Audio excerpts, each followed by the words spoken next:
এবার হলিউড সিনেমায় অভিনয় করবেন শাকিব খান। শুনলে অবাক লাগলেও কিছু ঘটতে চলেছে। অনেকদিন ধরেই গুঞ্জন শোনা যাচ্ছিল হলিউডে কাজ করবেন ঢাকাইয়া সিনেমার শীর্ষ তারকা শাকিব খান। এরপর এবার ঈদে হঠাৎ করেই চাউর হয় বাংলাদেশি বংশোদ্ভূত হলিউড নির্মাতা আসিফ আকবরের সঙ্গে নতুন প্রজেক্ট করতে চলেছেন তিনি।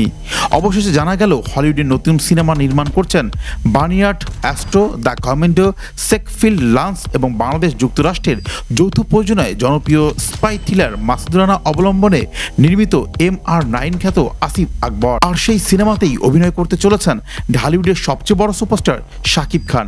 এমনটাই নিশ্চিত করেছেন স্বয়ং পরিচালক নিজেই। তাতে বলতে আর বাধা নেই এবার শাকিবের হলিউড যাত্রা। আসিফ আকবর জানান, এখন পাণ্ডুলিপির কাজ চলছে। ছবিটির জন্য নির্বাচন হয়েছেন শাকিব খান।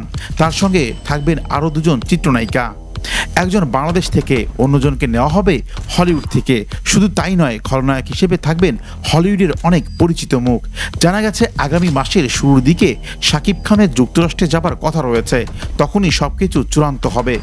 সবকিছু ঠিক থাকলে হয়তো 2026 সালেই হলিউড জয় করবেন ঢালিউডের সবচেয়ে বড় সুপারস্টার শাকিব খান।